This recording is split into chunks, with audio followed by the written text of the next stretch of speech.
Stuart jumped at the chance to take his place, so the plucky Scot completes our lineup in place of John. So Stuart, Steve and James are our final three, and what an emotional journey it's been for them. And for me, if I'm being honest.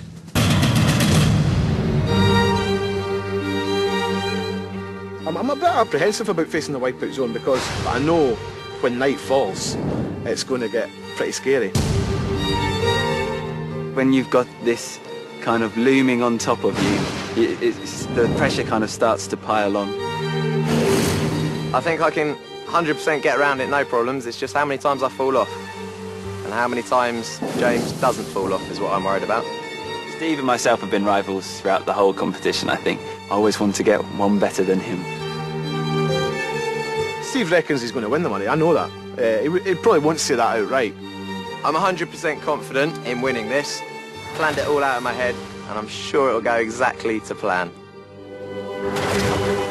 Everybody does love an underdog, so if I was to beat these two fit guys, then I think I might get a bit of a cheer. Absolutely brilliant being here. It's every boy's dream, this obstacle course. Always enter stuff, always game for stuff, but rarely win them. So to be here within touching distance of 10 grand is a huge achievement for me already, but it'd mean everything for me to win. I'll have to make sure I win it now because there's no point going home unless I've won it. I'm incredibly proud that I've managed to get this far. I think I've really accomplished something for myself. But to win, that would be the ultimate goal in this. I'd be over the moon if I got that far. Our final three contestants have done brilliantly. It's taken blood, sweat and tears, mostly from Amanda, to get them to where they are now. But it's time to face the biggest test of them all, the Wipeout zone.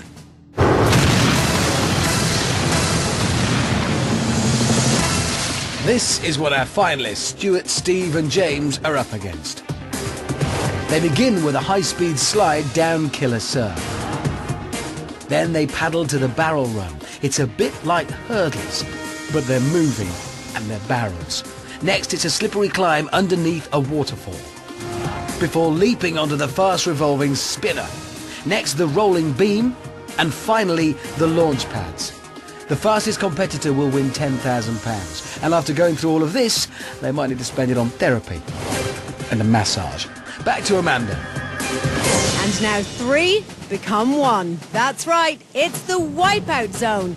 And the first contestant to brave it tonight is Stuart.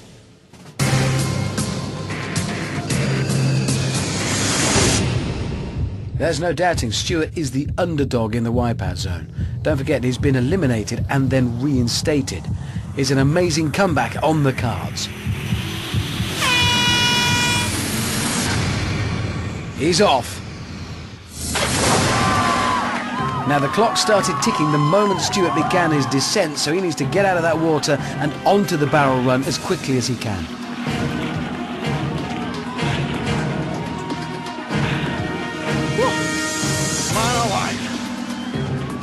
He's taking it slowly.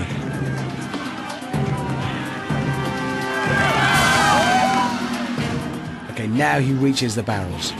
And Stuart's on the back foot already. That ramp is covered in grease. Hurdling the barrels is the fastest approach. Stuart's opted for belly flopping over them. He's looking exhausted already and he's not even halfway through the first obstacle yet. Come on, Stuart, hurry up. We only have a finite number of barrels.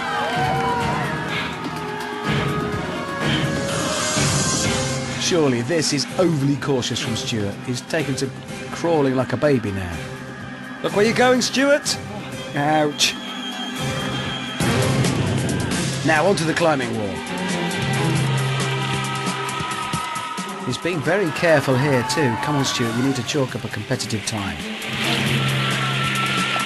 The weight of that water against him constantly. Oh no, he's off! It looked like he just didn't have enough energy to hold on. Had enough energy to hold his nose. Right, Stuart must now get himself back up that ladder and back onto the climbing wall to finish that obstacle and make his way to the spinner. This isn't easy. As well as gravity and exhaustion, Stewart has to battle 2,000 litres of water a minute pouring onto his head.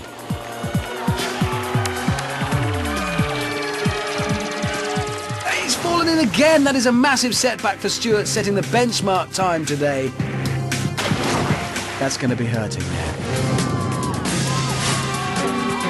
In case you're wondering, this isn't another replay. It's Stewart's third attempt at the wall.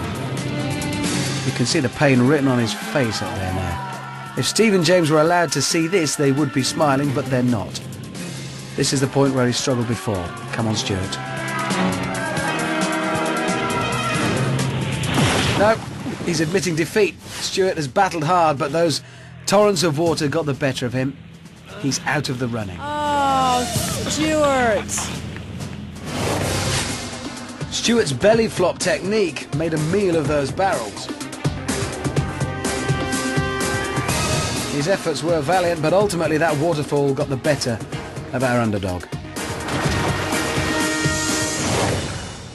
Stewart, my man, come on in. I mean, you threw in the towel. You literally couldn't get a grip.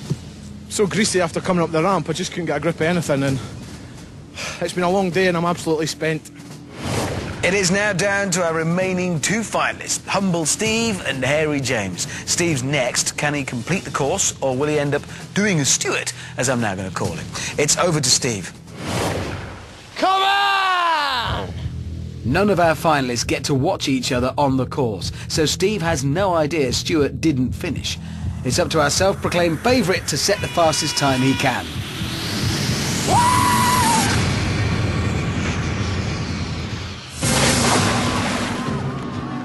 Well, he's already looking quicker than Stewart here, but there's a whole lot of course yet to come. Will the barrel run humble Steve?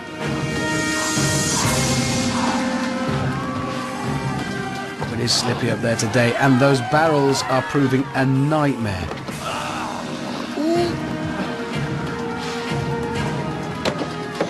Steve's having trouble getting over them when they're not moving.